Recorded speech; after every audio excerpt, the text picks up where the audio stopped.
and gentlemen, I want to welcome you to the Bing Webmaster Tools educational webinar, Authority Building. Before we get started, I'd like to let you know that you can place any question that you have into our Q&A tool, which is located to the right-hand side of the presentation. Again, at the right-hand side, you'll see a box where you can type your question into the field and then click Submit. With that, I want to hand the floor over to our presenter, Dwayne Forrester. Dwayne, you have the floor. Thank you very much, Chris. I appreciate your help today. Gang, thank you for your time today. We're going to go through the authority building presentation from Bing Webmaster Tools. We've got about a little more than 30 slides to go through today, so we should take somewhere between a half an hour and 45 minutes. If you guys have questions, as you put them into the Q&A system, I will do my best to answer them as we go through. So you may see the presentation move back and forth between myself and the actual slide deck. We are making a recording of this, and the plan is sometime probably late next week we'll be able to have the recording posted on the Bing Webmaster blog. So if you want to go back and review things, it'll be there for you. What else can I tell you? We still have a couple of more webinars coming up after this, so check the blog on there and keep up to date on that. As always, they're free, so come on and join in and participate in these things. So, without further ado, we'll get started, gang. My name is Dwayne Forrester. For those of you who haven't encountered me yet or I haven't met at a show yet, I work at Bing. I help run the Webmaster Tools program here at Bing. I've been at the company now a little over 5 years. I used to run SEO at MSN.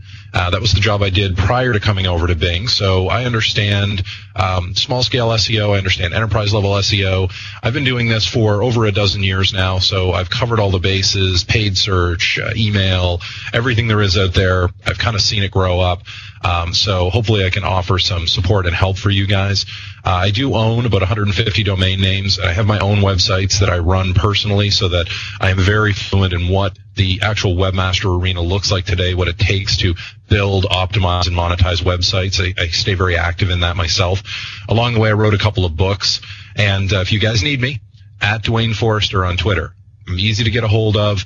I tweet a lot of stuff about the industry and try to make sure there's good resources flowing through there for you guys. I'm also the owner and administrator of the Bing Webmaster blog and community. So if you want to learn more beyond just the webinars, there's all kinds of stuff that we constantly post up in the Webmaster blog section. So by all means, go and take a look at that, gang. All right, let's get into things here. Do you have a Twitter hashtag? I do not have a Twitter hashtag set up for this, Chris, but by all means, if you would like to set one up, feel free. If you guys want to get in there and do that, go for it. Quick overview of what we'll talk about today. We're going to talk about what authority actually is, kind of where we started with this stuff, where we're going, why we're going there, what you can do at the business level, why you should care about this stuff, and then a little bit of some tools that can help you guys with some of your SEO and keyword work and link work. So kind of really useful stuff. I'm going to try to put it in here, keep things, if I can, to under an hour today so we can give you guys back a few minutes of time possibly. Everyone can go and have a quick coffee and then get back to their days. So what is authority? Well, if you look in the definition, or if you look at a definition in a dictionary, it's somebody or something that holds power. And from the search engine's perspective, you may be tempted to think that it's the search engine that holds the power. And in fact, that's not the case. Authority is actually defined by the users and their interactions with content that the search engine shows. Authority is a signal that we see and that we respond to. And building authority can actually influence search. So your authority and how you build it, the pace at which it builds and the depth to which it grows can actually influence our ability to show you and rank you. So that's really important. Most importantly, authority is earned. It's not something that can be purchased. It's something that's earned. You have to build relationships with the users of your website, with your visitors, with your peer groups in your own communities, in your own industries. And then they will point to you and say, that person's an expert, that person's an authority on this topic. And it's that action of other people pointing to you and saying you are an authority. It's that action that we really look for at the search engine level. It's that action that helps us uncover the growers, the movers and the shakers, those new sites or even old sites that have come up with something new and really engage their audience. So as you'll find out as we go through this, obviously, authority is a very important topic, and it's something that you should always be striving toward. Now, there's a whole lot of history that's come before this, right? Starting way back 95, the beginning of the web browser, Wikipedia came on, Amazon showed up with e-commerce, we had directories, and Google moved us into the area of PageRank, and everyone was chasing that. And then as time came on here, the mid-2000s, we started to have the social graph, and user-generated content was a big deal. Then as we started to get a little closer to recent history, 2007, 2010, we started to see location-based services show up, and the app ecosystem explode, thanks in large part to Apple and the iOS. These things started to become very ubiquitous, however, and took over a lot of areas. Businesses are struggling to understand where to invest, where to build that authority. More recently, we've seen technologies such as touch coming to the forefront. So tablet and mobile-based applications where touching the screen is actually how you interact, and touching an object is an implicit search, meaning if I tap that object, I want to know more about that object. That's the same as typing in a search that says, tell me about that object. So everything has had to evolve, and these emerging technologies of voice, vision, TV, and how they're blending together. We've got Xbox today that is poised. It's sitting there, and it will do pretty much anything for you, from fetching movies and stock quotes to ordering a pizza to playing games. It's a full connectivity device. And when you think back, we were having a conversation around the office the other day about old Nintendo 64 game units, and no one then was thinking that the gaming units of today would be these fully centralized entertainment and information hubs. So as a business, it pays to understand how things are growing and to keep your eye on these trends so you can understand how to attain authority in all of these areas. And every one of them is slightly different. Now, it might seem like an insurmountable task, but the reality is you just have to be smart about which areas matter most to your business. For a lot of businesses, we're showing Dropbox in here as part of the app ecosystem. For a lot of businesses, Dropbox is just a tool they use to facilitate business. It's not something they want to become known as an authority around. So you don't need to worry about that one, even as its growth is huge and its popularity is expanding. So you just have to be thoughtful about what matters. As we continue forward, you see changes in things like how search is actually developing today, the blending of social in search. And now what does this mean? If you're a local restaurant and you have good reviews, how are those reviews showing up in the search results? How are they manifesting, and how does that influence a searcher's desire and decision to click on your result? We at the search engines are blending social in because we know that there's a huge psychological leap that people have to go through clicking on an unknown link. If socially their peer network is telling them that's a trusted link and it has a vote of confidence, they feel much better about engaging with it. So there's a lot of learning to come from that. As a business, you also have to follow those trends and understand how to position yourself. Now, search is largely about discovery and interaction. And give you an example of this, right? URLs, right? It costs roughly a penny to crawl a URL. And there's trillions of URLs on the internet. There's over 650 million sites out there. I mean, that's a lot of URLs. It's a lot of hard cost to a search engine as well. But we need to crawl them to see if there's anything worth indexing. We also have to deal with online services. Twitter for real time, Facebook even, social things, Quora, LinkedIn, G+, all of these areas. And then you've got these local and mobile commerce applications that show up. Groupon, Foursquare, Yelp, all of these types of things start forming a new ecosystem that the business needs to be showcased in and search needs to be able to bring forward relevant results from. And we also have vertically integrated areas to actually manage data across different devices, whether it's a mobile device, a tablet device, desktop, anything at all. Different platforms, Windows, Android, iOS, and all kinds of services to either pull information from or put information into. But at the very least, we have to have some level of compatibility across all of it. Now, for the most part as a business, a lot of this information is transparent. It's background. So the online services area will still matter to you, but a lot of the vertically integrated areas, less important to most small businesses today. They're hosted, they're reliable, their hosting is reliable, their website is always live. That's really what they care about. They can embed a webmaster tool tag to verify their website. They care about that. Beyond that, they're not too worried about the nuts and bolts back end of it. They just need it to be reliable and cost effective. Throughout the entire process, though, you do have to be aware that your ability to connect with people online is what will influence your ability to grow and become an authority. Now, this is why social matters so much to search. It's a signal of topical authority, all right? It helps us understand who the actual authoritative voices are online today. And that may be somebody who's spiking in authority because of one specific item. I'm thinking of Psy with Gangnam Style. Nobody knew who that group was, that singer was, until that video hit and went viral. Now suddenly everybody knows who it is. There's a back catalog of information about that person. All of that information exists. Now, they would have been someone who was authoritative on a particular topic for a period of time. Prior to that, non-existent. Today, much lower volume. But in that period of time, extremely authoritative. That is really good for a lot of folks because you can use those spikes to kind of gain a foothold, right? It's like putting a crowbar on a crack and just shimmying a little bit, just to open it up enough so you can get a handhold. And then once you get in there and you get that handhold, you can climb a little bit higher.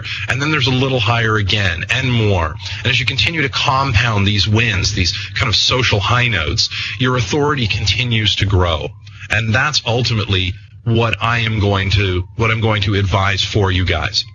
The other reason social matters so much to us is it's real time. You know, the search engines, we want content. We want it fast. We want it fresh. So we're constantly plugged in to the social spaces. It's a big reason why Bing has partnerships with, Foursquare, with Facebook, with Quora, with LinkedIn, with all of these places, Twitter, and so on. The reason we're plugged in is because we know it's better to partner and have that inclusive ecosystem that helps searchers. It also helps us because we see that data that helps us pinpoint who the authoritative voices are. Now, because these social signals are getting integrated into search now, because your friends can influence what you click on, that social area can have an impact on what you actually click on. So that's as a consumer. If you flip the whole thing over as a business, social can impact who's clicking on your business results. So really important that as a business, you're clued in and you're connected socially with your users. Because whether you're there or not, the conversation about you is happening. So you can choose to be included or you can choose to ignore it. You want to choose inclusion in these things. Doesn't mean that it's always going to be beautiful. It may simply be people complaining about something. But if you show consistently that you're willing to talk to them, to listen to them, to change, to modify things, you know what? You will win a lot of people. That will increase your authority because those people will say, look, I understand that the product, it shipped too early and it was a bit weird at first, but they acknowledged the problem, they fixed the problem, and now it's an awesome product. And throughout that process, I got excellent customer service. So when their friends see that, their friends take away excellent customer service, good product, endorsed by my friend, suddenly you are the authoritative voice on that object for that new searcher. That's powerful. But you do have to keep something in mind here. While social is important to search, it still remains only a few of the many signals that are used to determine where something ranks. So don't get tunnel vision on this stuff, right? I see this happen in the industry all the time. SEOs will get tunnel vision, and they will think there's one specific task that they completed. It will vault their rankings. It will change things. And what they do is get too myopic, too focused on one point, and it's to the detriment of everything else they're working on. Very important that you keep in mind that all of this is part of a bigger package, right? The approach you take to online marketing has to include other areas. And that's really how you will influence how people see you as an authority. And if they say you're an expert, you're a guru, you're the authority, you're the resource, or even just you demand, all of that plays a role in it. Now, the search you guys are trying to solve, now whether you guys actively bucket it this way or not, is kind of academic, okay? Generally speaking, the work you're going to do is going to fall into getting across these four main areas: quality, trust, popularity, and timeliness. These things are important for every website, every blogger, every person who has an entity online, every business offline even. These are important things to attain. And you have to work across all of them to make sure that people really are engaged with you, to drive that, perspective of you being the right site to do business with. You're trustworthy. I want to go back and have more transactions with you. You're reliable. I tell my friends about you and they have a good experience, which psychologically comes right back to me feeling good because I gave my friend something and my friend loved it. That makes me feel good. So there's a lot of psychology at play through social and into search today. So you guys are working on this. You're investing in these areas, excellent content. You're trying to build good links. You know, the appearance of your site matters a great deal. You want to grow your authority. You want to be a useful resource to people. You want traffic. You want repeat visits, and you want to grow links from all of that. And you want to remain current, fresh, and relevant. Those are areas that you're constantly investing in. Even if you don't bucket it this way, these are the areas that ultimately you're working toward. Now, I'm going to give you guys a quick short list here for authority building, and there'll be a few more of these as we go through. First and foremost, when you're actually going to sit down and say, all right, I want to be an authority on a topic, make sure you know the topic inside out. You can't BS your way through this stuff, right? It's like when you write a book, you write about what you know. You don't write about something you don't know. The product obviously will suffer. So if you come in with the idea of, I'm going to create a new website, I think this area is worth a lot of money online, therefore I want a website that will generate a lot of money for me, but you don't know anything about the topic, you will not be successful. If, on the other hand, you have something that is a passion or that you are deeply knowledgeable about, and you start expanding on that, people will look at you and say, that makes sense. I trust what you're saying. I've double checked it and you were right. Then they will move to, that person's an expert. You should listen to what they say. They're a trusted resource. That is the path to authority building. Also, make sure you engage your community. If people are commenting, get in there and communicate with them. If they're tweeting, reply to them. Anytime somebody retweets you, if you're a business, take the time to just, even if it's randomly, say thank you to those people that are supporting you. It might seem like a simple thing, and you know that a retweet is just a click on the web screen. But the reality is you actually managed to get some real estate inside that person's mind, enough of a foothold that they thought what you said was important enough to share with their friends. So that's a big step forward on the trust ladder. Acknowledge that. You are seen to acknowledge it. Other people take a cue from that and say, hey, they engage. Also, if you really want to make sure that you are seen as an authority, share useful content freely. I cannot stress that enough. Share what you know. Don't be worried about someone else coming in and stealing your thunder or someone picking it apart and saying they disagree. If you're right and you're accurate, you don't need to worry about defending it. If, on the other hand, you try to hoard information, you don't share that information, no one's going to trust you. They won't know they can trust you. So you have to be open with this. You want to also be consistent and useful. So don't be tweeting about what you have for lunch every day, unless, of course, you're a food blogger and you travel around to different restaurants. Then that makes perfect sense. But for most of us, it's just pointless, right? Telling me that you're at a particular location right now or telling me that you're meeting someone for drinks later, not largely useful to most people. What is useful, however, are links to articles that explain something related to the topic I'm talking about right now. That is relevant and useful. If you get a reputation for sharing that type of thing, your authority increases. You want to make sure that you market your strengths as well. There's a bit of a balancing act here, because as you're pushing information out socially, you want to make sure that most of the information you're pushing out is not about you. So maybe 80 or 90% is things related to your field, but not about you. It's not a sales pitch. The other 10 to 20% can be about you, your services, your products, that kind of thing. So you have to be very subtle and very smart about marketing your strengths, making sure people are aware of that so they're not overlooked when they come to you, but at the same time that you don't come off as a repetitive sales pitch all the time. If you trip over that line and you're seen as repetitive and sales pitchy, people will abandon you. All of that abandon, people going away from you, traffic lowering on your website, less people linking to you, less social commentary. The search engines see all of that in real time across the entire internet. And it helps us form opinions as to the value of you as a search result. If our goal is to return the most relevant results to a searcher, and you look to be less relevant because your authority is on the downturn, we're probably not going to rank you highly because it's not a good result for our searcher. When someone else is a very good, noted authority, we know if we return that search result, our searcher has a good experience, which is truly what we seek to achieve. you have to become that go-to resource. So back to knowing your topic inside out, back to sharing it. If you go into communities, and there are an endless number of communities online. So there's two ways to look at communities. There's the community you build within your own business, your business partners, the people that are following you because they like your service or your product. And then there's also the community that supports this. You're a locksmith. There is a dedicated discussion forum where you can go discuss locksmithing news and information and techniques and learn new things. You need to be an authority in both of these areas. The simplest way to grow it is to participate in the community. By participating in the community, you actually get to showcase your expertise and have other people, peers in that industry, say that you are an authority. It is a repeatable process. It does take time and effort, but it pays off in the long run. One critical thing you can do is make sure you learn to spot trends. Spend time in data. Spend time in data. Learn what a trend looks like. Learn to predict these things. And then go on out. It's a walk on a limb for sure. But don't be afraid to tell people you think this trend is going to continue. You think it's going to go away. But you want to be seen as the thought leader in these areas. Yeah, some of these will be dead ends. They won't work. That's fine. Don't worry about those. Admit your mistake, own it, and move on.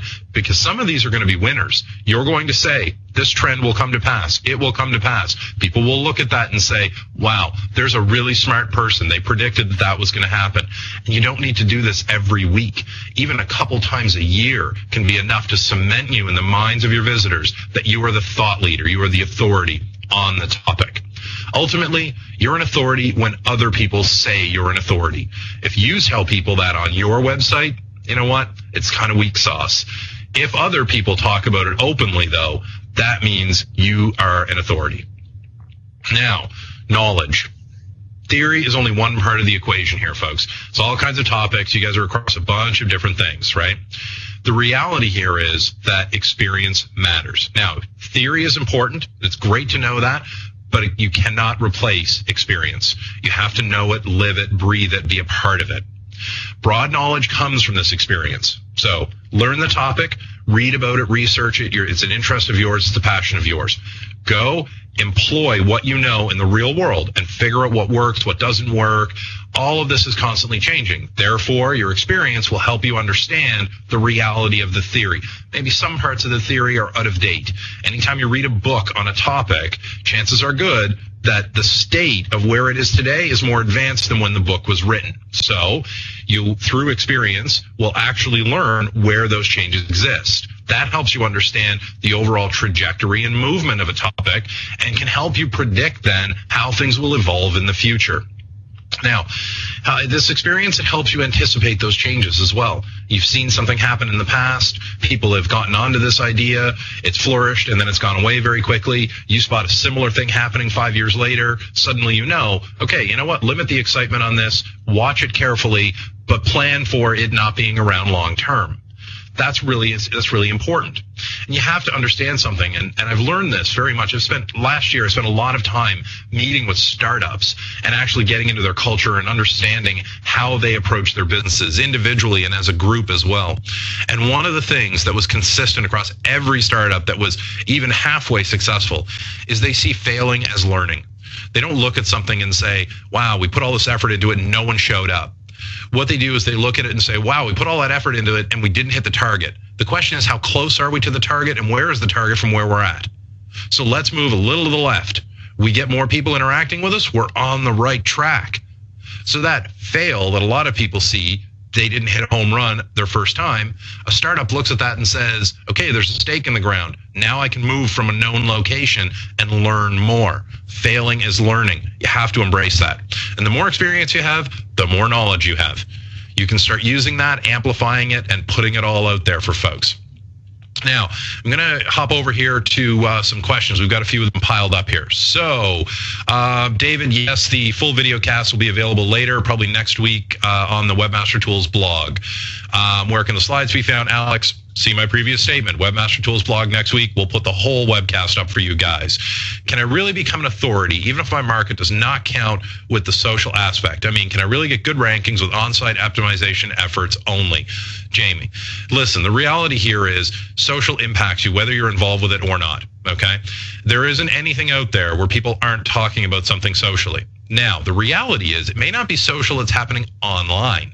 It might be way old-fashioned word-of-mouth social. There are still plenty of industries out there that the core businesses have embraced social on a very shallow level. So they talk about their stocks, they talk about major news events and press releases, but they don't really engage socially with their buyers. So somebody who's buying, I don't know, let's say a giant tractor for their farm, they may not actually want to talk back and forth with John Deere on Twitter. So how do they talk to people? Well, they talk to their local sales rep. They talk to other farmers. They talk to their mechanics. They talk to all these people. And it's old school. It's one-on-one. It's face-to-face over a cup of coffee at the shop. The reality here is you need to make sure that in all of those conversations, your business is the one that's top of mind. Social, online social makes that super easy because people are typing and it's easy to be mentioned in there. But the reality is your positioning, your product, your customer service, your after the sales service, all of this information can help form the opinion of somebody. Before there was social media as we know it, no Facebook, no Twitter, no Foursquare, no Quora, no LinkedIn. Before there was all of that, there was word of mouth and there was your friends. Those still existed then and they still exist today. So if you guide your business along the path of saying, how do we wow our customers, whether it's online or offline, it will have an effect on you. And that's where the on-site optimization plays a role. Because if your industry is not engaged socially, we see that there's a gap there. And we don't suddenly come in and say the first person who engages on Twitter wins the battle and will always rank well. No, we have to equalize that, because if most people aren't participating in it and they're not participating in it for various business reasons, we have to be aware of that. We have to factor that in. That's the beauty of algorithms. They are flexible and can account for those things. So you do have to focus on on-site optimization. You have to get it right. But that's also where your content plays such a big role. You have to nail it on content. You have to nail it on user experience. You have to show us why people want to come back to you consistently over and over at a web page level. That's really important. And it's actually a lot of hard work. So don't take the shortcuts on it. Just make sure you get it done. Now, John has asked, does Bing overlook forums when it comes to social? Absolutely not, John. The reality here is that the vast majority of social is obviously in places like Foursquare, Twitter, and so on, Facebook as well, and LinkedIn, and beyond that, what a lot of people don't realize is there are dedicated social spaces for pretty much everything out there. The reality is that a forum is a social space. In fact, it was one of our first social spaces where conversations would happen about businesses. And we do not overlook those, okay? It does get difficult, though, to understand if there's value to a link. We have to be careful, because if I own the business and I go in and I put up a post under a random handle that says how great that business is and I link to it, obviously that's fake. That's not real, because that's me talking about my business, trying to hide behind an anonymous handle. The reality is that we can go a great deal of the distance to making sure that we understand that that's kind of fake and it's not real. We can track back through watching IP addresses and time of day and a bunch of different ways to figure out that, you know what, you may actually be related to that business in some way. And if we see that pattern, we just deprecate the value. We just ignore it. But there's still lots of value from other people talking about you. We get in there, we crawl, we see this, we understand the sentiment that's happening, and that plays a big role. So we've got some other stuff coming up in here. Social media is now a new form of link building. Your search engine is able turning to social media to judge authority due to black hat techniques. But the reality is black hat techniques will always exist. We're not turning to social media because of black hat techniques. The reality with it is we're turning to social media because it A, allows us to uncover more information about what searchers are actually looking for to better understand the searcher, and B, it helps the searcher make better choices. It helps them complete their task faster, which is what they're actually coming online for. Let's see. If a client's site is not indexed in Bing and it's verified in Webmaster Tools, what steps can be taken to determine why the site is not indexed? Note, it's indexed in that other engine. David, it's okay to say Google here. We don't fear that. A couple of points. One, Google indexes absolutely everything. Two, Bing has a higher quality standard, so we do not index absolutely everything. Three, make sure you go into Bing Webmaster Tools. Use the Submit URL tool. You're allowed 50 a month or 10 a day. Put them in there and watch to see if they get in the index and and if they stay in the index. If they're failing to stay in the index through that tool, you could have a quality issue. That's the reality a lot of times with what's happening. If you backtrack from that, make sure there are no malware warnings. Make sure that there's no history on the domain that could prove problematic. So if the domain is a relatively new domain, who owned it before you? Who was using it for what? Go to the Wayback Machine and take a look at what the content looked like previously, because sometimes you'll find what you think is an awesome domain and you can't believe how lucky you were to get it, only to find out after the fact that a spammer had used it before you and that domain was blacklisted by the search engines. So make sure you look into that stuff. Forums are still valuable, but the reality is it's more about connecting with people, and it's about being seen to connect with people, John. That's the reality, right? Let's see here. Craig is asking, with the comment you made regarding a site owner promoting a product through positive sentiment, does that indicate the search engines are looking for positive language markers? Craig, honestly, we're looking for all language markers, okay? Here's the reality of it. If everybody is hating on you, okay, you produce a product and you put it out there and the product fails, it's just not good in its first version, and you come out and you make the statement, look, we realized we failed, we know where the failure is, we have a fix in place, we're shipping better products now, we are going to discount your purchase on the other one, we will replace your broken ones with new ones, whatever it is you're doing to solve the problem. There's a lot of negative sentiment around that, but the fact is you're taking a positive step on it, and we see that. Users see that, and that changes the sentiment over time. So it's not like there's a situation, and a lot of people are confused with this. They think, well, there's a lot of negative about me, so what if a competitor goes on a campaign and puts a lot of negative information out about me? What happens then? Will that hurt me? The answer is no. We're watching to see if this is long-term, if this is realistic, or does it look like a pattern where there's a spike, where there's a real plateau, where everything suddenly started and then it went away again. And if we see those things, then we just disregard that, because we know that somebody's trying to game the system. So the reality is, yeah, we'd love to see everybody get positive feedback and positive information, but ultimately that's up to you guys to manage that. All right. Gene, yes, there will be a replay. Next week we will have the entire video cast up on the Webmaster Tools blog. All right, gang, we're going to hop back over to the presentation. I think we're caught up on our Q&A now. So we've talked about kind of community in the broad sense here. You know, you want to be a valuable contributor. You want your peers to recognize you, and that's what points to your authority. There are communities for everyone today. You know, I know this for a fact. It's amazing how many communities are out there. So get in there and be that authority. Being recognized does take time. Don't expect, because you show up and you are an ongoing business that has been around for a few years, that people will suddenly say, oh, wow, you're awesome. Thank you for joining us. We don't know how we survived without you. That's not going to be the case. There will always be skeptics. There will always be people to win over. And the people that are communicating in discussion forums are some of the hardest cases out there. These are the people that are willing to be vocal. These are the vocal minority. These are not the masses of people who generally like you but really have nothing to say. So this is a hardcore audience you're engaging with, and if you can win them over, you're an authority. It does take consistency. Don't just be a drop-in person. It's random, but you need to make sure that you take the random out of it. You need to make sure there's a consistency. So set up a schedule, put it on someone's calendar, make it a responsibility, a job task for somebody, make sure they own it, make sure they're there. And hey, if there's been a mistake made, whether it's with a service, a product, or something, you know what? Own it. Admit that the mistake was made. Tell people you found the problem. This is where the problem is. You have a fix. This is when the fix will come out. And here's how we will take care of you. So it's important that you take actions like that. Now, your work. This is really important to people providing services. What have you actually done? You need to prove to people that what you say you've done is real. What contributions have you made? You have to make sure that your work adds to the bottom line in some way. Any one of us can come out and make claims online and say, I help my clients increase revenue 200%. Really? You better get some testimonials from those clients that have seen 200% increases in revenue that they are willing to let you share. Because otherwise, it starts to sound like a bunch of hokum. It's not real, right? You need to prove yourself. So start now. Get out there. Be in these communities, solve problems for other people, take on something that you think is a sticky situation, and come to a logical conclusion.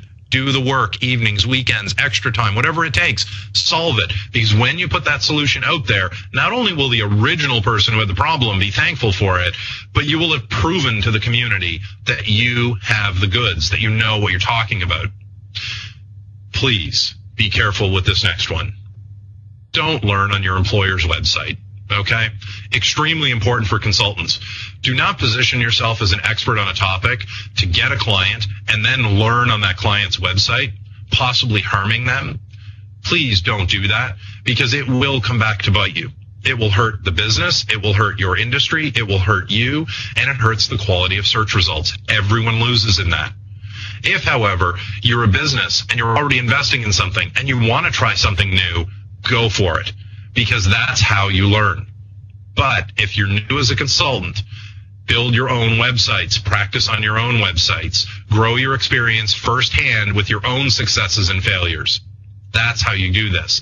Learn from theory in the community, but then apply that and share your learnings, right? A lot of people who have got 10, 15 years in this industry, that's how we started. We started in communities asking questions anonymously because we didn't want to give away anything. And then someone would give you half an answer and someone else would give you half an answer. And you'd put it together, take it away and try it, see the success, and then come back and report on it. Those are the people that are authorities today. Those people who took the theory from the community, then put it into action, learned how to do it, built their experience, and are sharing their experience.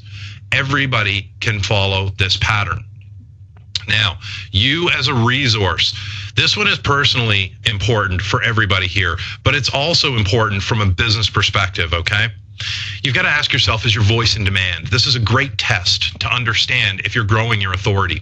Do people seek your input? Not just broad input, but your input. Share of voice matters, you know? If you don't know who Chris Brogan is, and this is your first time encountering him, you know, I encourage you to go look up who Chris Brogan is, right? Chris is a very well-known commodity in the world of online marketing, and his voice is in demand. This is a snapshot from his Twitter account, right? 231,000 people follow him. Now, what makes his voice in demand is Chris is following less than 300 people. As a search engine, we know that a human being can only consume so much content in a period of time. If Chris were following 100,000 people, he could never keep up with them. He could never respond to them, never interact with them. There is no way to consume that much content as a human being. 300 people, however, when you work out the percentage of people that are engaging at any point in time, you know what? That's completely manageable. What this proves is Chris's voice is in demand. A lot of people want to hear what he has to say, and he has very few people that he actually interacts with. So this proves that it is a valuable resource to us. Chris's voice is a valuable resource. Therefore, when search results come up, this can impact how he actually ranks. In our case in Bing, because we have embedded information in our snapshot area, we will actually show information from Chris if you're connected with him in some way, because we know that that's relevant to you and relevant generally. Social provides signals to us, just what I talked about now. You can't take shortcuts with this stuff either, okay? If you're looking at Twitter and saying, oh, wow, you know what, there's a service here that'll get me 10,000 people by the end of the week, do not sign up for the service. That will skew things. What will happen is they will get you 10,000 followers, and then you will be automatically following all of those 10,000 people. The net is you end up at zero. You follow 10,000, 10,000 follow you. Your voice is not in demand. You have to grow these things organically. You do that by proving you're an authority, by sharing useful information, links to useful information, and being consistent with it. It takes time. You also have to be engaging and be genuine. You have to be somebody who actively engages in these areas. As a business, that can be tough. But as a business, what you can do is you can actually look through all of your employees up and down your entire company and find people who are passionate about your products or services, who are experts on that information, and who are willing to be the voice of the business. You can promote them. You can give them this as a part of their normal job duties. You can change their title. You can give them special recognition in some way. You can do all of these things to motivate them to continue to be that super fan for your product. Those are the people who ultimately will be successful as the social voice for your business. All right, sharing. No one became an authority without sharing what they know. Bottom line, that's how you get recognized. People need to hear your thoughts. right? That's how they realize you're an authority. So don't be afraid to share. And as I mentioned earlier, don't be afraid to give away stuff, okay? If you give something away that you think is a deep, dark secret, what you're going to find is most people already knew that. Obviously, you can't give away something that's proprietary to your business, but the reality is there's a lot of things that you can talk about that are kind of off limits just because historically your industry or your group hasn't shared that information. I had that when I started at Bing. Historically, search engines didn't share a lot of information. They didn't engage, didn't answer questions, didn't give information, were very vague on things. My approach has been very different. I grew up as an SEO. So I always want to know, does this affect ranking? Does it not affect ranking? I get to ask that question internally and then share a lot of that information out, kind of debunking a lot of myths. And it really helps people understand how to invest their time and be more successful with their business, which is what you guys are looking for. That's your ultimate focus. Obviously, we have to be careful. We can't give away proprietary information. We can't just put the algorithm out there or give away clues that will help black hats get ahead of the game. But there's a lot of information to share. That helps people understand who we're engaging with. And as you start sharing, you will find other people are more willing to share as well, whether it's a common story, the same success, or even an opposite scenario. I had this product, didn't think it was very good. Oh, well, that's interesting because I have that product and think it's fantastic. All that does is illustrate that different products work for different people. And you can use that as a way to differentiate your product, why your product is better in a specific circumstance. So sharing is absolutely really important for you guys. Now, data and studying data. Take the time to look through the data, watch for interesting trends. It becomes a habit after a while and you start to spot things. Sometimes they'll be duds, others will be winners. Share them all. If you know something's not worth sharing, don't share it. But you know what? The winners will help elevate you. And if you stay on top of these trends, you can start to predict what's going to happen in the future, where people will want to invest, and you can get ahead of that curve. Might take a year or two, but then it always comes back around again, and then you look like a hero for it. You are the authoritative voice. So here's kind of what authority looks like from a search engine's perspective, right? If you come in and you see deep links or site links assigned to your website, you know what? That's a sign of authority. But the reality is our assigning authority to that domain happened a long time before those links appeared. If you watch the patterns of interaction, you know, we're looking at resources that searchers find particularly useful. And if we see that pattern emerge, then we'll float those results to the top of the SERP page. And it's not just about click-through rates here, right? There's an entire set of signals that will influence ranking. You know, some of these things are like, hey, do you have useful, unique content? Yep. Do you produce new content frequently? Is there a constant, ongoing desire to educate people? Yep. Do you have a solid history with us? Or are you a brand new domain that was once used by a spammer? Or do you have a long history of trust and you're a proven commodity? Check. Do you have trustworthy links pointed at your content? Or does it look like a link farm is built up around you to try to support you? Do you have an active social presence? Is that even applicable, as one of our questions earlier pointed out? Do people retweet you or like your social content? Or are you just largely mute on that? Right? We're looking at a lot of different signals to help understand whether you are an authority or not. And that's always moving up or down slightly. So you don't need to worry about it. You know, you can be an authority. You can be at 100% today and 97% tomorrow, back to 99%, down to 90%, back to 95, back to 100. It doesn't really matter. Okay. The fact of the matter is you're not going from 100% to 10%. And if you did see that kind of drop, you'd see it in your traffic, you'd see it in your revenue, you'd see it in a lot of different areas before any of your rankings would be impacted. So you guys can stay on top of that stuff.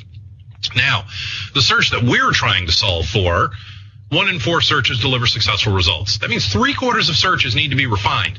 People have to add extra phrases or retry the search again because the results they saw they didn't think were right. 42% of sessions require refinement even after that. And 44% of sessions last more than a day. So if I'm going to go buy a digital camera, I don't just go online, type in digital camera, click on a link, put it in a box, and hit buy. What I'm doing is I'm going in, learning what brands there are. I'm learning what the reliability looks like, what the cost looks like, what fits my needs, how to define my needs, then what the experts have to say on the models I've chosen, then what my friends might have to say on it. Then I'm going to go look for pricing and warranty information. Then I'm going to take the big leap to pull out my credit card and make a purchase. There's a lot that happens in there. And from their first query, digital camera, to that purchase, that's a session. And it's really important that you guys start thinking of the session the entire time somebody is thinking about the topic, not just the individual query. It's incredibly important that you understand that. Now, I mentioned this earlier, the time that we spent, so less than 30% of time, 50% of time is spent searching on sessions that are longer than 30 minutes. Right, 50% of people are returning to tasks that they previously started. I want to buy a new refrigerator. I go and research things. What's the energy efficiency look like? Do I want a top drawer, bottom drawer, side doors? All of these different options are available. Researching that. These sessions can take weeks for people to finally come to a conclusion. You need to make sure that you are the authority they keep ending up, they keep coming back to. You do that by managing your rankings, by managing socially, by making sure other people say you are the go-to resource. Now, here's one of the challenges that we face constantly, right? You type in, you ask the search engine, I want best New York hotels. First off, you make a spelling error, and we have to correct for that. Then we look at it and say, best New York hotel. Great, that's fantastic. So we give you a list of things. The reality is, what was in your mind when you actually asked for it was a hotel near Bryant Park, because that's where my meeting was, and I need to have reliable air conditioning, shampoo that smells nice, and a shower stall that's tall enough to fit me. I'd like to have a decent bar in the hotel. Coffee maker in my room is non-negotiable. It's got to be under $200, and I don't care what brand it is. Now, you didn't tell us any of that information. You just asked for best New York hotels, and at that, you made a spelling error. So we have to understand all of this. Social actually impacts these things. We do know certain things about you socially because you talk about you made the next level in Starwood's rewards program, and that's awesome because now you get free room nights and you're going on vacation with your free stuff. You talk about that on Facebook. We see that. Now we understand, okay, you know what? Maybe they want to see Starwood, but maybe not. You also talk a lot about how you like to shop on deal-a-day sites. You like to get good deals on things. You're all about value for the dollar. That helps us understand, wow, you know what? Maybe the best hotel in New York is not $4,000 a night for this person. Maybe it's a value proposition where if we can get them $300, $200, $100 a night, that's the right result for them. So there's a lot of information that comes out of this, and you being the authority helps you rank in these situations. Now, one of the things that we are constantly working on is we have to reorganize the web for task completion. We have to understand the reality of things, understand the user, and understand the web itself, right? Whether that's based on keywords or whether it's topical. There is a discrete understanding of what a keyword is, but then there's also the implied understanding of what you may have meant. Interests, different things that you do like, you don't like, that you're aligned with or not, social, and how that's playing a role in feeding data in, the context of your search. Did you look for subway? Did you mean the restaurant nearby, or were you looking for transportation on an underground train? Understanding geospatial targeting. You're standing there with your mobile phone and you do a search. It's a very different experience. You're asking for different information than if you're sitting in your living room at home on your desktop or in your office on your desktop. Whether something is an action, you're trying to complete something, connect with someone, get something done, whatever it is. And if you're using an app or using a broader search interface, an app is really just a way to be very refined in your search application. But sometimes we've got to look through those scenarios and understand what the outcome is. Now, going the wrong way here, gang. So as we go through all of this, we kind of have to think about reinventing search across 3 dimensions. And you guys can learn from this as well. Information architecture. You know, we have to understand the creation of new information and how it sits on the social graph and how geospatially things get indexed and how it matters to geospatial or social. There's an interaction model that's changing all around us. It's not just a mouse and a keyboard anymore, but there's touch, there's voice, there's gesture, there's vision. All of those things impact how people want to consume content. Therefore, it impacts how you show content and how we rank content. There's different entry points as well. People come in not just from the browser, but from their devices, from social networks, from different services and apps. All of these things have to be taken into consideration. And as search continues to evolve, it helps us understand how to get to the right result, how you are the correct result. So that authority that you've been working on helps us get to exactly what someone's looking for.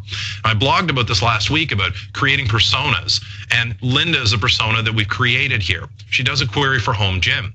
We're trying to understand what her intent is, why she's doing this, what is the task she's looking to do, purchase it, install it, sell it, set fire to it, have it to impress friends. We don't know at this point because home gym is a pretty ambiguous query. But when we start pulling all this information in from social, we learn a lot more about Linda. She's a professional yoga instructor, which tells us immediately that she wants a quality product. She's not interested in impressing friends with it. She wants it for a specific reason. That can help us understand which results to bring back for Linda. We know that things that get good reviews from her peer group or people like her would probably be more accurate search results than just a random item that we could pull out of a shopping result somewhere. So all of that information, you guys are a part of it. It helps us provide the right information to searchers. And as mentioned, this continues to evolve. We've got new devices coming out all the time. In this screenshot here, you're looking at something that's actually an implied search. It's Nokia City Lens for the Nokia phones. And what it actually shows is when you hold it up, when you hold your phone up, it actually shows the businesses that are nearby. Unless you tap on it, every one of those taps is a discrete search, allowing you to refine the information you're looking for.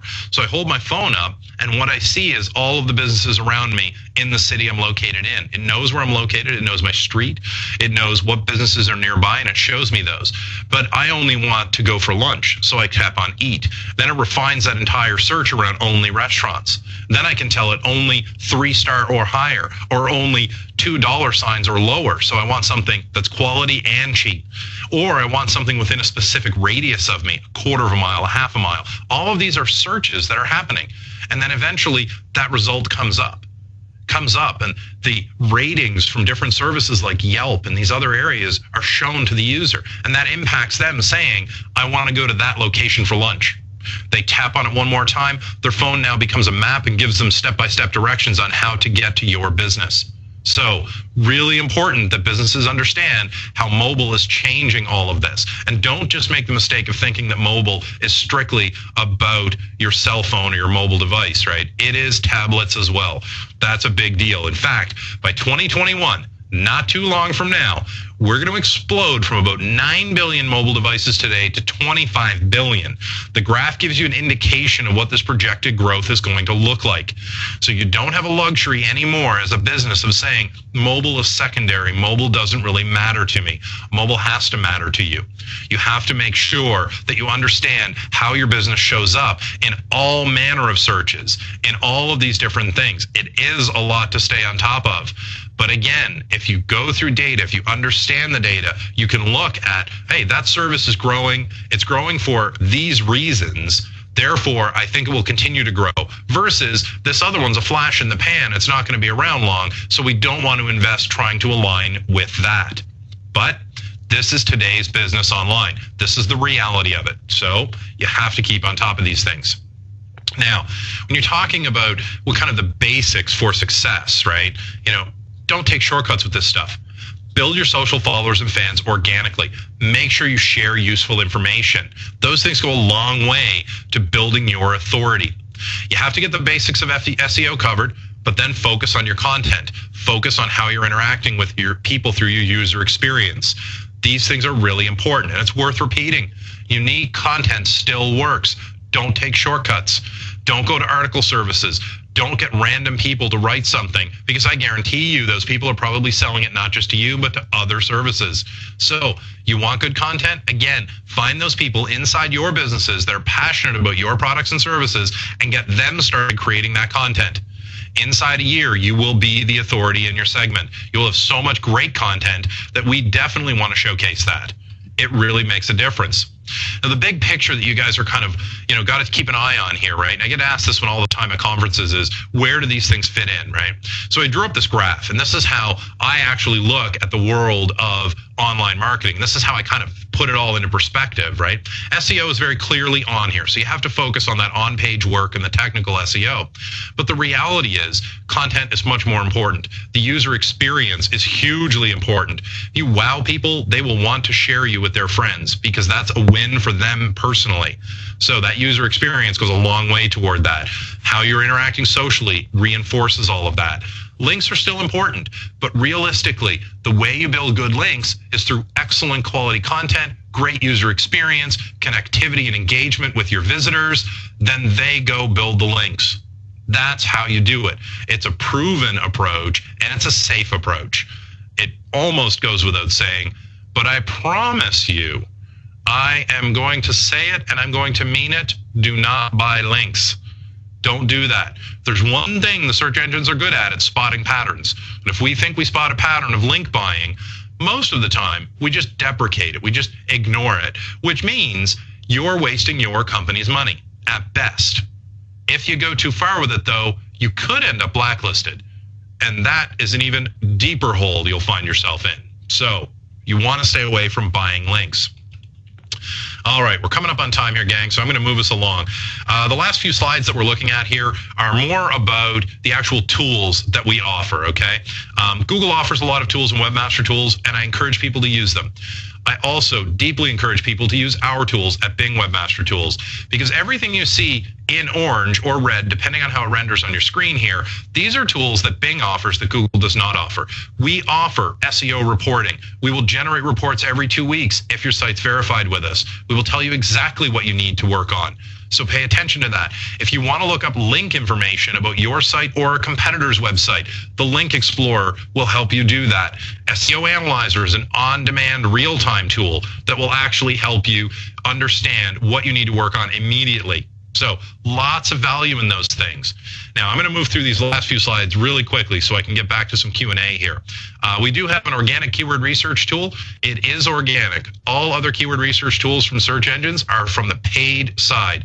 If nobody buys an ad, the keyword doesn't show up, you can't see the data. This is all organic, so get in there and use it. Fetch's BingBot is awesome because it allows you to send BingBot instantaneously to URL and see the code that we pull back. Get familiar with your code so you can see if somebody's hacked you and put anything in there. Link Explorer, I mentioned, that's actually a replacement for Yahoo Site Explorer. Great way to understand link information. And the SEO reporting. It's always in there. It's always waiting for you, and it's refreshed about every 2 weeks.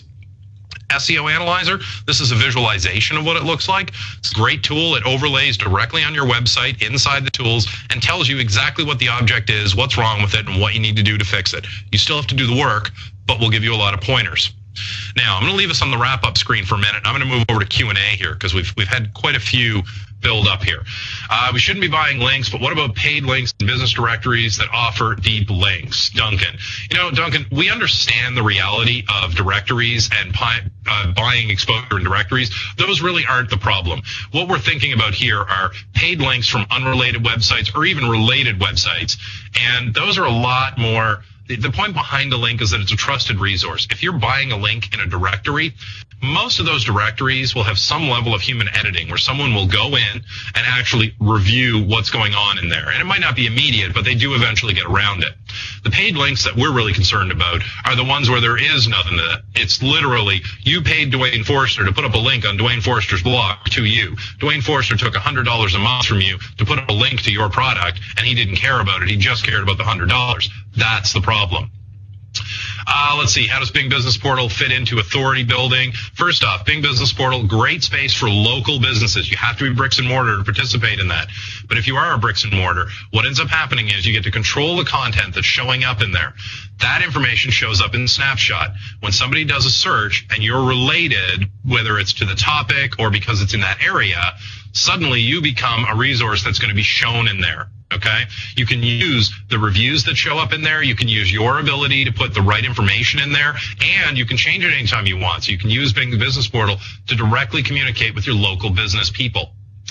How trustworthy is the data you're giving away? Is it current? Or are we seeing data from 1 or more days or weeks? Jamie, I'm not following what you're saying I'm not sure what you mean by that. We generally are trustworthy and share information that's relevant. Let's see. Keyword research tool is for organic data only, not PPC. Correct, Chris? Yes. Inside Bing Webmaster Tools, the keyword research tool is only organic, not PPC. However, you can use the Excel plugin from Bing Ads and that will actually give you the paid side data from Bing, and AdWords, still valuable for seeing data from Google's paid ecosystem. So let me see here. Stock brokerage company. If an agency and sub-agencies add RSS feeds to master agency or stock brokerage firms, is that bad or dangerous linking? No, Louis, that's not bad linking at all. I would be careful of how you're using the content that's coming in for that. If you're taking that content that they're feeding to you and actually purposing it out and saying, here's unique content, it's not really unique content, but it's not a dangerous linking situation. User experience and how does it fit in? Do you have specific examples you can share that positively impact page rankings? Craig, it's not that simple. The reality is what you're trying to do with your user experience is, the user experience basically refers to when someone shows up on your website, what type of experience are they engaged in? Is your navigation clear and clean? Can they find the right content they were looking for quickly? Do they get related content and stay on the website in an obvious way? Is it something that adds to their experience? Or do they show up on your website, the top of the page is loaded with advertising and links that drive them away from the website, and they have to scroll around and dig to find the information they wanted? You want the former experience, the good, positive user experience. That user experience is what triggers us to say things like, I'm going to bookmark this resource. The fact that our brain has said bookmark and resource means that we're winning the battle. It means they see us as a useful resource. If they come back to us and share us out with their friends, now they're saying, I trust you enough to introduce you to my friend. By doing that, I hope you don't let me down. I want you to impress my friend. When the friend comes in and sees that user experience, the content, everything about the website, the quality of it, they say, this is awesome. Thank you for sharing it with me. The circle is complete at that point and everyone's happy. So there are lots of examples of how things fail online, and I encourage people, go look at them. You guys will know this automatically. You will know whether you're having a good or a poor user experience on a website yourself. Okay? I'll give you an example of something that I think is a poor user experience. I love Amazon.com. I shop there all the time. I think they have a very poor user experience because when I put an object in my cart, it immediately tries to make me complete my shopping action. It immediately tries to take me to the checkout. Instead, what I want to do is continue to shop. But to get back to where I was, I have to hit my back button twice and go through a couple of extra steps. Instead, I should be able to have a button that says, continue shopping where you were. Amazon knows if they do that, though, that drives down completion rates in their shopping carts and drives down revenue. So they're focused on driving the revenue. I'm focused on it because it's a poor user experience. Obviously, their testing has led them to make the business decision, and that's good for them. But in my experience, that's a poor user experience. Now, let's see. Do you think that social media is now competition to search? The reality is that it isn't competition. The reality is they work together and they exist side by side. Social helps us understand what people are doing and thinking and what matters most to them on a personal level. That information helps us refine search results and become more accurate and useful to them. So that's really how social interacts there. Let's see. Should we have forms on our sites and accounts on sites like Facebook? By forms, I mean questionnaires. Louis, by all means, if you want to have questionnaires, go right ahead. They're really great ways to gather information and bring information together and understand what people are thinking and using. But make sure that you don't fatigue the users with them, that you don't overdo it, right? I see lots of sites that put up a fresh poll every week. You know, it's a great way to be sticky and drive people to the site and keep them engaged, and it's actually not. Right? It's just, you think you're doing that, but people get sick of it after a while and they just tune it out. As soon as they tune it out, they stop seeing it. So any changes you make are irrelevant. But by all means, the data you get from those things, highly useful. When working on authority building as a small business, should I focus on building authority only locally in our service area or a blend of nationally and locally? Andrew, this completely depends on what you service. If you are only a local-based business, meaning bricks and mortar, so you are the local gym and you want me to drive people to you, you have to focus locally in that specific area. So you're also going to blend a lot of other tactics along with online marketing. You're going to have mail drops. You're going to be active in your local chamber of commerce and all of these things. If you have have a web presence, however, you can expand that out very easily and very cost effectively. So now suddenly you can be more relevant for your city instead of just your zip code. If you do have a situation where you can sell a product to anyone nationally, then you want to expand that authority nationally. A lot of small businesses get a start at a local level, then find themselves growing rapidly online, and suddenly find themselves nobody's coming to their door anymore, relatively few people come to their door, and all their business is online. It's amazing how that happens. An example here locally is I walked into a model train store in Kirkland here, and I was interested in it. I walked in, and there were two old guys sitting there talking, and they talked the whole time I was in there. And it turns out that this store is the business location. This is where the guy who owns it goes to do business. He's been there for 20 years. That's his office, essentially. He does 98% of his business through the web. So he sits at his computer all day. He moves stuff around to different warehouses. He drop ships products to people. He participates in different communities and forums. He's one of the leading voices in the model scene. But virtually nobody comes to his storefront. They used to 20 years ago, but his business has shifted online. So that happens all the time. Let me see. I'm going to come back up here. Iris, you didn't miss the whole webinar because we were going to post the video next week on the Webmaster blog. So there we go. Let me see. Victoria's asking about Nokia Prime replacing Bing Business Portal in the near future. Actually, Victoria, they're two individual products. And honestly, we don't share what the future plans are for the products. But right now, they're very individual, and that has we've got plans to change that, obviously. The info we see in the Webmaster Tools. There we go. Okay, thanks for clarifying that, Jamie. I kind of figured it was something, but I wanted to hear it from you for sure. So Jamie was asking earlier if the information is current inside Webmaster Tools, if there's a lag. Almost all that information is near real time, Jamie. So it's at least 24 to 48 hours, right? It is very current, and a lot of it is real time. It depends on the service inside Bing that we're gathering that data from to show to you. Some of those have a latency of 24 hours. Some of them have a latency up to 72 hours. But when you're looking at the actual statistics, the actual number of clicks that you got, click-through rates, your rankings, those are all within 24 hours. So that information is very current. Let's see. What is the difference between link buying and text marketing? Honestly, I think text marketing is just a way to split the hair. Is it not okay to market your business without an ad image? Yes, it's absolutely okay. But you need to pay really close attention to the reality of this. What's the intent behind it? Okay. And there are businesses out there that will still tell you, oh, no, it's okay. We're just going to do this, we're going to do this blog for you, and we'll put up this blog post, and what we want is just this little link inside here. And I'm a banana farmer and you're an online marketer, so let me talk on your blog about banana farming. Those things have nothing to do with each other. So there's no rational reason why a link to banana farming should exist on a website about online marketing. That is obviously not realistic. And if it looks like it's an actual guest blogging scenario, then it's a good chance that it was paid. And we just look at that and say, okay, no value, and we deprecate it. That's all.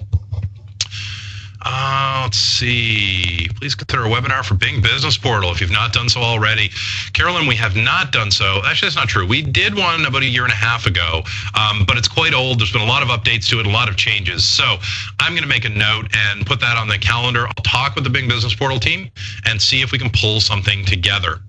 Why is Bing Business Portal still beta? Honestly, because we're still learning from it, right? It's not a finished product. There are still things that we want to add to it, areas we want to refine, and until we're done actually learning from it, it'll stay as a beta. Now, I think I got time for one more question here, guys, because we are a bit over time here, so I want to make sure you guys can get back to your lives, and we can wrap this up and get on to posting this up. Let's see. Does Bing evaluate the quality of Twitter comments? When a company hired an SEO that put many retweets on Twitter, however, they're all the same comment with the exact same punctuation. So a tactic like this gets social juice necessary to build authority. Jeremy, I'm going to apologize when I say this to you. That was a waste of money. That really doesn't do anything for you. It certainly doesn't impact your rankings in any way. And in a very real sense, it can make your handle look like you're just spamming. So you've got to be really careful about that, right? The visualization I have in my head leads me to think that was spamming. The reality is, if your person approached this in a methodical way and spaced out these tweets, it won't appear as spamming to your followers. But it's certainly not going to help that ranking, right? Suddenly getting 20 or 30 retweets on something, that doesn't automatically equate to rankings. Consistently having your comments retweeted can lead to increased rankings over time. So that is not something that is a quick hit thing. Now, final question here is from Oleg. Oleg, Business Portal, Bing Business Portal, when would it be available in Canada? Oh, this pains me to say this, Oleg, because I am a Canadian. However, I do not know when it will be released in Canada. There is not a plan immediately to put it out there. Obviously, as soon as we do have a plan, we will shout it to the roof, the rafters. Everyone will know about it. Now, guys, I'm going to wrap it up on that note. I'm going to thank everyone for their time. Again, keep using the resources. Get into these tools. They're free. Use them. And make sure you follow us on the Bing Webmaster blog. Obviously, you can reach out on Twitter if you need more information. And next week, we'll get this blog this video up on the blog for you, and then folks can review it. Thanks for all your time, gang. We'll see you again in a couple of weeks for another one of our webinars.